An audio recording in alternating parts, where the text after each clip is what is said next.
All right, everybody, welcome back to the Radiant Revolution podcast. I am really excited today. I have one of my dear friends, Marissa Chong. She is the CEO and owner of Permanent Change Coaching. She also has a background in neuroscience and root cause healing.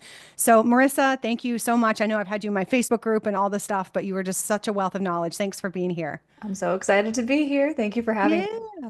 absolutely. So, for those of us that do not know anything about you, give us a little background about you. All right. So yeah, a little bit about me is, gosh, do you want this like personal or do you want this like work related or just the mesh of all of it? Just the mesh of all of it. Okay. Perfect. So basically, my kind of origin in all of this started in athletics, right? So I started Mhm. as a volleyball player and was just like ride or die for that my entire childhood and teen years. And after a very heartbreaking state final match, I decided to hang up that hat. And really, right after high school, I just dove headfirst into fitness. I was working front desk at a gym because I was already interested in it. Then I studied for my CPT right out of high school and basically started personal training and online training like immediately after high school. And so like the thing that's always been kind of tossed around is like how young I am. So now it's been a decade since then, but started basically that's been my only career path ever. Mhm. But I actually have a bachelor's in neuroscience, even though I was doing all that work from the moment I graduated high school, when I started college, I guess I wanted, I can never explain this. Like I wanted to do something different than like exercise science in college. Yeah. And like honestly, probably my ego was like, you just want to do something that like sounds hard. And so I love That psychology. sounds like you. Yeah, I always loved psychology. So I was like, you know what? Neuroscience sounds cool. I never thought that it would tie in like it does today, but I'm so Mhm. glad that that's the path that I chose. So you fast forward 10 years now, have built this business, have built kind of my life around it. But really what our mission is to really help people empower themselves when it comes to like root cause healing, when it comes to functional health, hormonal issues, gut issues, body transformation. Like, really, the thing underneath that is your psychology and your behavior, right? If you don't change that, then you're never going to change what's causing these issues in the first place. So, Mhm. we really just go that extra layer and work with people on their mindset and behavior change to make sure that change actually sticks. So, it's all about Yes, me and I a love dog it. mom as well. Yeah, I know we resonate on that together. So that's great. And again, Marissa, like I think your zone of genius truly is the mindset stuff, which a lot of people don't even want to address. It's very easy just to focus on, okay, let me jump to this next program and the next program. And it's a program that's not working. It's the diet that's not working. It's the training that's not working. But you and I both know it's so much deeper than that. And I love that you also refer to root cause healing because it's never just one thing. It's not, I think sometimes people have this misconception of, oh my gosh, okay, well, if I just get my gut fixed and I fix this one, I don't know, I take this one antimicrobial, then I'm going to be fine. And if we're that easy, all of us would be feeling amazing. But there's a reason why type A personalities, entrepreneurs, people who are go getters burn themselves out and they wonder how they got here in the first place. But again, you and I both know it. This is a gradual burn. This isn't something that just arrives out of nowhere. But probably for you, similar to myself, is when women notice that their weight isn't budging or that their pants don't fit. That's when they're often like, oh, I need to do something Mhm. versus, hey, let me just mask with caffeine. I have these mood swings. It's normal. It's just age. So when you talk about root cause healing, again, I think fundamentally so much of it is the mindset stuff. Based off your work and what you do, where do you notice some of the gaps are? Or let me first start with what do you notice are some of the main issues that women are dealing with that often lead to this root cause depleted state? Ooh, yeah, that's a great question.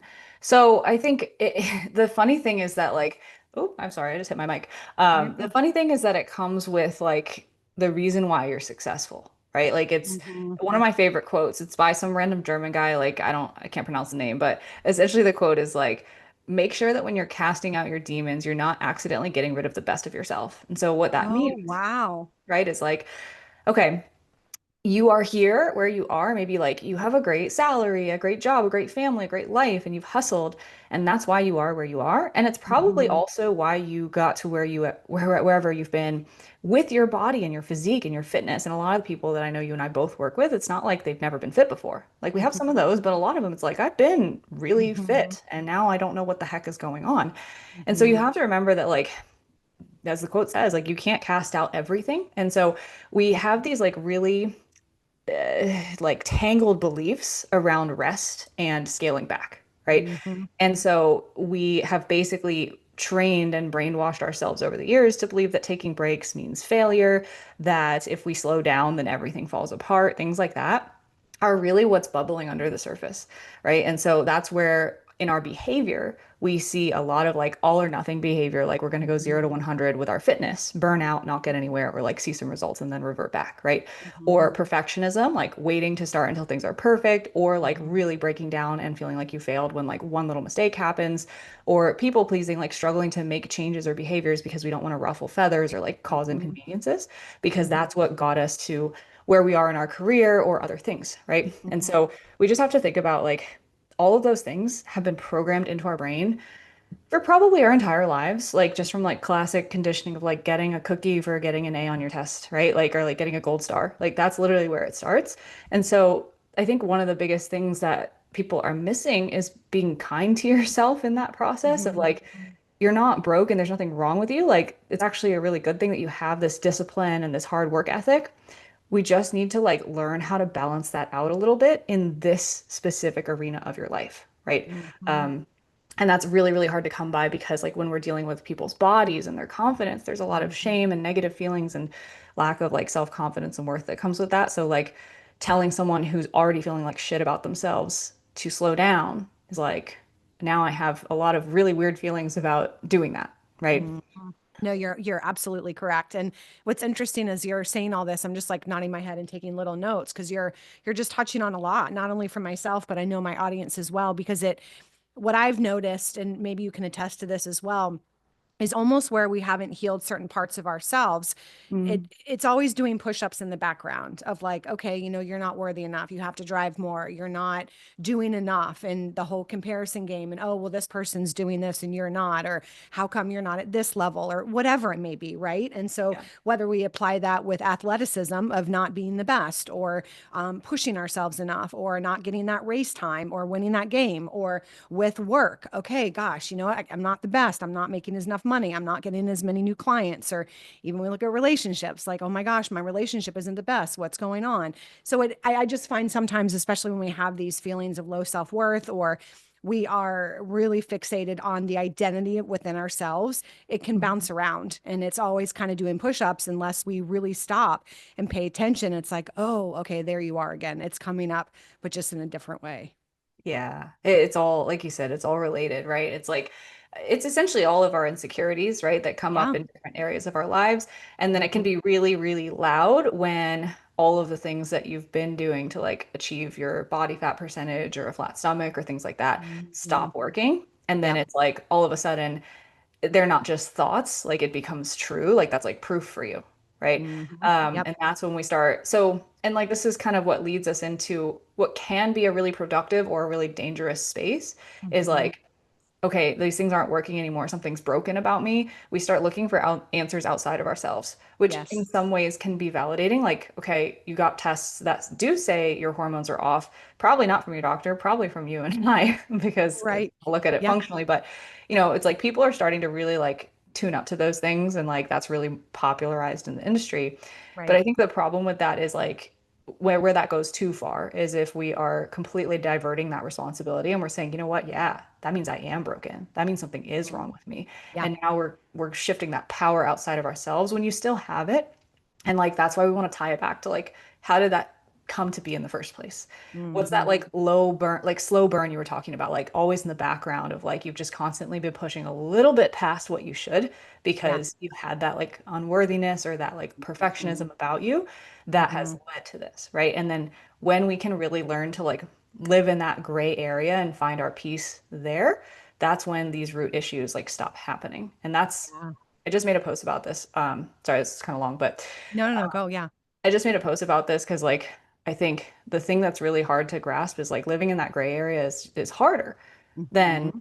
the all or nothings, the black and whites, right? It's like being able to like, what did I write? It was like being able to like eat one cookie and like tolerate the fact that that's not going to ruin your progress, or like holding the tension when the progress is really slow, but knowing that if you did keep going, that it will continue to compound and add up. Like that's harder Mm. than It is. sprinting because It when you is. sprint, you don't have to wait for anything. Like the Hmm. progress just comes right away, even if it is Hmm. like exhausting. Instant. even if it's instant or exhausting. You're right. And you and I both know too, it's like we chase that dopamine hit. It's like getting that Yeah. dopamine response of like, oh, okay, like I can push, I can, make a large chunk of money, or I can push and like get this, physique that I want in a shorter period of time, or whatever it may be, right? But Yeah. I mean, I love that. I think living in the gray is very, very hard for a lot of us who are go-getters, because gray often is unsexy. It feels Yeah. boring. It feels like we're not Super doing boring. enough.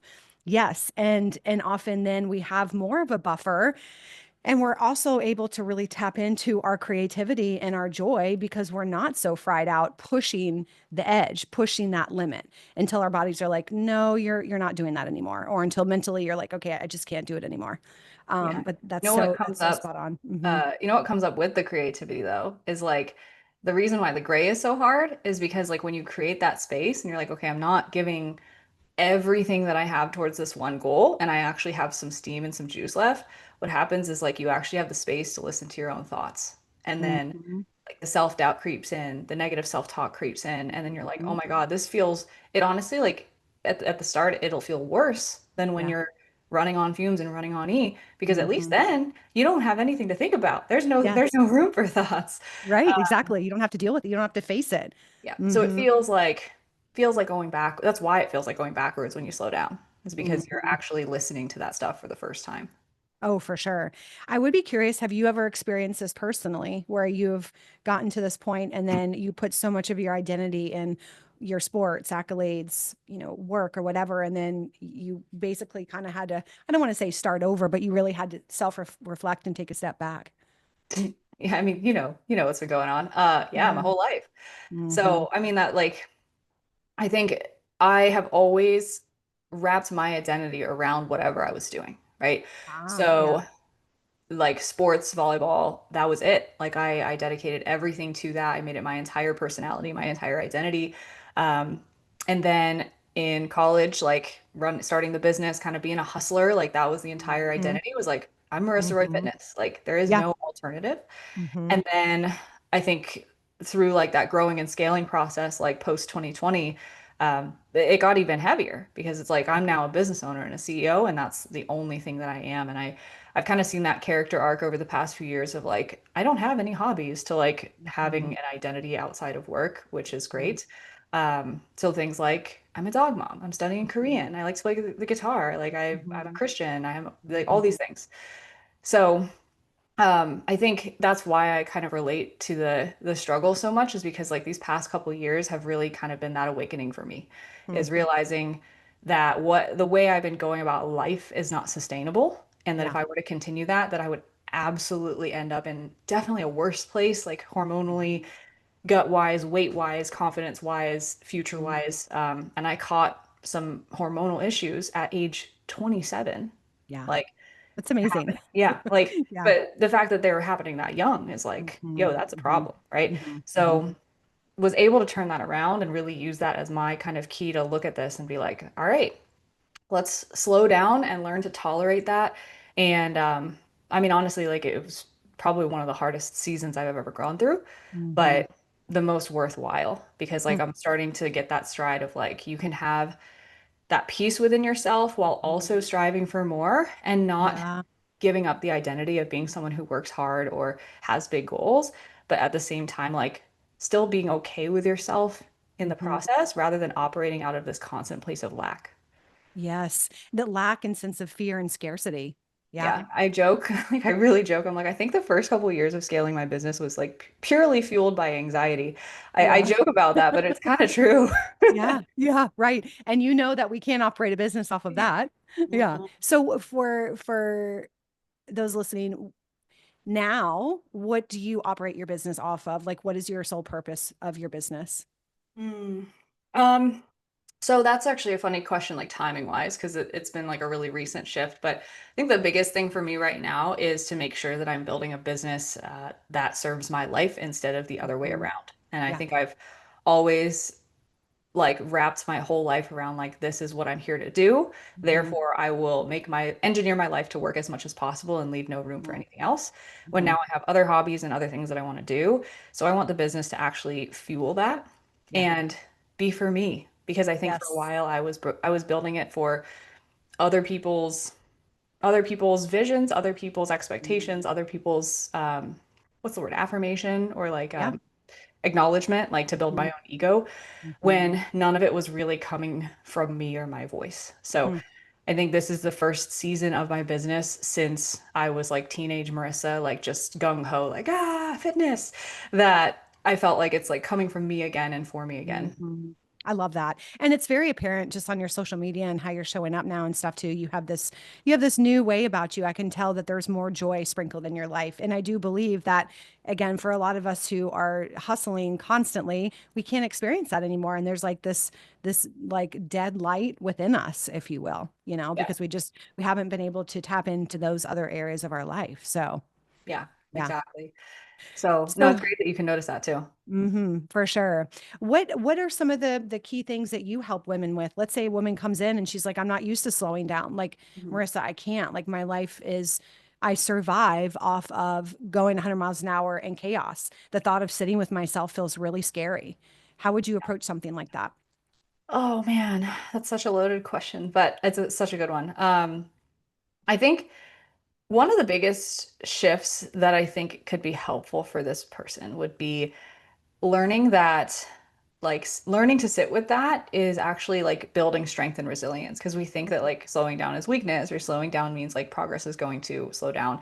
But I think there's a whole nother like side of strength in like Mhm. tolerating discomfort that is not the normal type of discomfort you're used to tolerating, right? Um, Yeah. I liken it to I used to bodybuild, and like I had a bunch of friends who like just prepped every year, every single year, new show.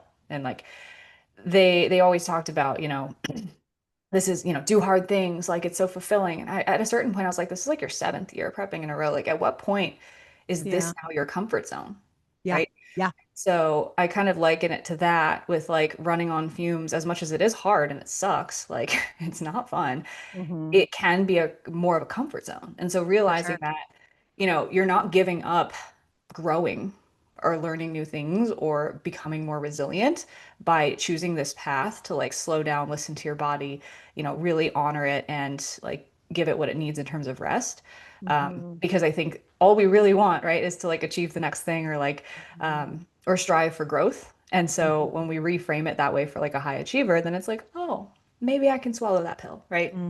Hmm. So that's a big And one.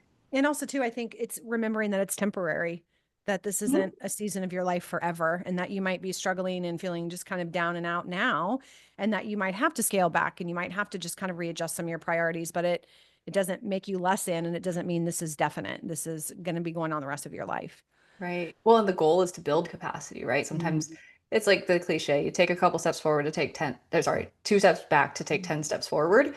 That's kind of what that is, right? Because if you get to the root of everything and you really are able to build capacity, then Mhm. it's like you should be able to get back Mhm. to juggling all the things, but doing it Mhm. from a different place where it's not stressing you out like that, right? Absolutely. Yeah. What are your thoughts? Total side note, just to help with stress resilience. What are your thoughts on cold plunging? Ooh, that's a great question. I'm not super well versed on the research on it at this time. Hmm. But I'll kind of speak more from like personal experience and like things I've heard and how I've kind of just like logicked it together. Hmm. I actually had a stint of like 3 years. I think it was like 2021 to 2023 that I took a cold shower every single day or cold plunged every single day. Yeah. Um, missed like only a couple days within that. And I think it's a great mental tool, right? Like just starting your day, or maybe whatever time of day that you do it, but starting your day with something that's really difficult that you don't want to do, like that's definitely what it gave me. It was like, okay, I got something Hmm. really, really hard out of the way. Hmm. Um, I felt that it did give me more kind of capacity for that day to tackle things Hmm. head on. Hmm. But then there's like some opposing research on like, okay, should women be doing cold plunges? And I've heard more Hmm. so it's not necessarily as bad of a thing as long as it's like not below 50 degrees or something like that, right? Hmm. Like Hmm. if we get into the 40s, the 30s, like that's where it's not necessarily going to be the same effect as it has for men, and it might be a little Hmm. bit more detrimental. But Hmm. like 50s is still really cold Yeah. and can still give you some of those benefits. And then Yeah. for recovery, like acute recovery for like CrossFit athletes, people who are going from event to event between like Hmm. hard workouts. of course, that's going to help with inflammation and recovery. But Hmm. Hmm. I don't know if that's the direction that you wanted to go. No, no, no. That I was just curious because I don't know. I've just when I went to Hawaii recently, I did cold plunging a few times with my Nice. boyfriend, and I loved it. It like gave So me a fun. massive dopamine hit. I could only last 30 seconds though, but he could last Really? like 2 minutes. I don't know how long you can do it for, but Yeah, check the temperature because like when it's like 52 to 54 degrees, like I go for like 5 minutes. But if yeah, it's below 50, yeah, it's like it's like 46 or something. it's like a yeah, I would be in there for a minute max. Yeah, yeah, yeah, yeah, absolutely. So, what's next on your agenda, Marissa? Like, what are you doing now? How does life look for you over the next 6 months to a year? Oh man. Um, yeah, so I think life and business and all of the things for the next 6 months to a year is really gonna like follow that vein. I'm actually in a bit of a transition season where on the work side, I'm really focusing on what is my mission and like slowing down enough to hear that from myself and from within, also Mm-hmm. spiritually. So I am a believer in Christ. So like listening to what is God's mission for me. Mm-hmm. Um, because I've just never really been able to listen for that. Yeah. And so that's going to help guide me in, where are we taking the business? I don't think it's any massive pivots or anything, but just like really making it soul led. Mm-hmm. And that's really going to bring in the best clients, the best transformations, Mm-hmm. and really keeping that at heart center and Mm-hmm. allowing that to be like a way of work that fuels my life instead of the other way around.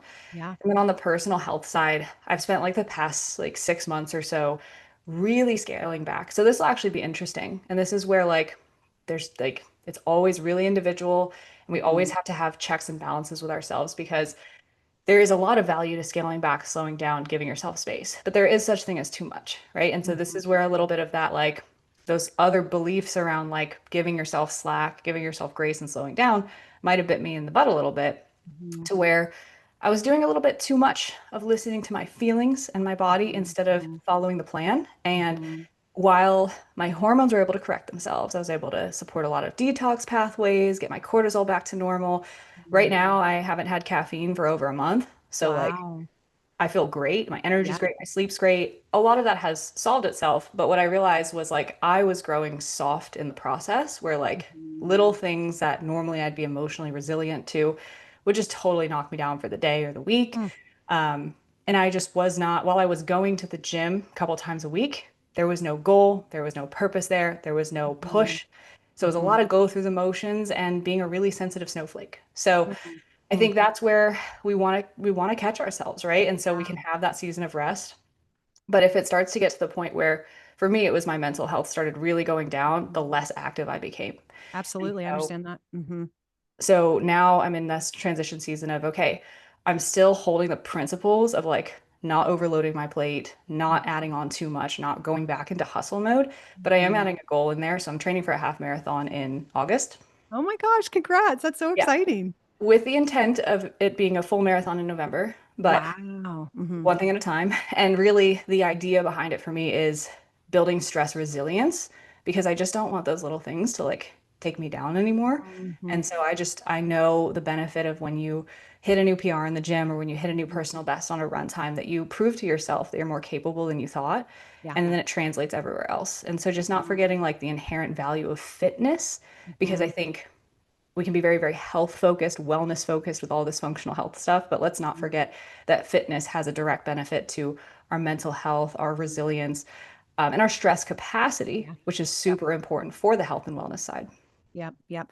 Gosh, Marissa, I mean, so spot on with a lot of what you said too, because you have that, and I don't know what your thoughts are around this, but like this whole masculine, feminine energy, where it's like, okay, masculine is like hustle, hustle, be on, you have to push, to-do lists. And then feminine's like, oh, super flowy and we and more in our emotions. And I feel like it's a bit of both, right? I feel like you have to have a bit of both. And there are times where you do need to be in that hustle mode where if you're maybe doing a launch or it is a little bit of a sprint, but then you are able to get yourself back to, I guess, homeostasis, if you will, a better sense of balance. We're like, Mhm. okay, you know what? I need to honor my body. Like I'm tired or I don't know, I'm getting sick or I just feel run down. So I'm going to honor that. But I really like what you said too. Okay, yes, a sensitive snowflake. And you also are aware of, okay, I need something for myself. Because you're right. When it's it's interesting. I have a good friend. And she would totally agree with me on this. She is a bit softer. She's more in her emotion, but she's really, really challenged herself over the last year to get herself out of that comfort zone and challenge herself in the gym and acquiring new education and new skills. And it's been really cool to witness her really leaning into a stronger sense of self.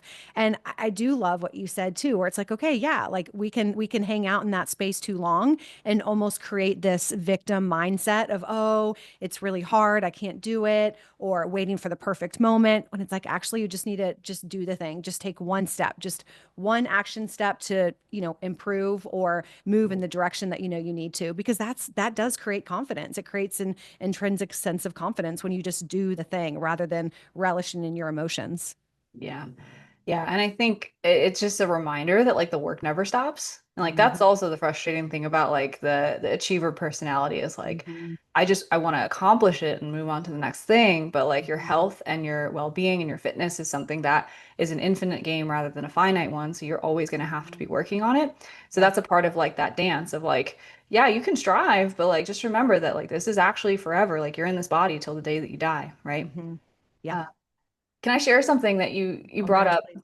that like might be helpful for your listeners that like Mhm, maybe a few of them are resonating a lot with this and they're like, how do I balance like the masculine and the feminine, like you said? mhm, mhm, Something that I've been playing around with lately that I think might be helpful is like having masculine type structure built mhm, for the feminine energy flows. Now, obviously, sometimes it's like you can't predict those things, but mhm, in a lot of ways, I can. So, for example, I've been doing a lot of client delivery lately, so like the mhm, actual check-ins. So my Mondays, Tuesday, Wednesdays for like the past 6 months have just been check-ins, check-ins, check-ins, like emotional mhm. giving, emotional giving, emotional giving, Yes, yes, yes, yes. right? So by Wednesday evening, I'd be like fucking gassed, like Mhm, just so tired. mhm, And for a while, my lifting schedule was like Monday was like an upper body day, Wednesday night was legs. And mhm. then like I would get to the gym and I'd be like I can't Yeah. touch a barbell, like I can't, like there's no capacity for anything. So I rebuilt the structure around what I knew like my energy needed. So that Mm. might be helpful for some people. Like, Yeah. certain work days are harder than others. It's like, okay, build in that day to be like the yoga Pilates day, and then Mhm, build mhm, in like the light days of your work week or like your weekends to be like that leg day, go hard, go ham, like push and hit the mhm, goal sort of thing. mhm, So like just doing that in a lot of different areas of like work and scheduling and the goals has been super helpful to kind of mhm. balance that out and like give myself those breaks.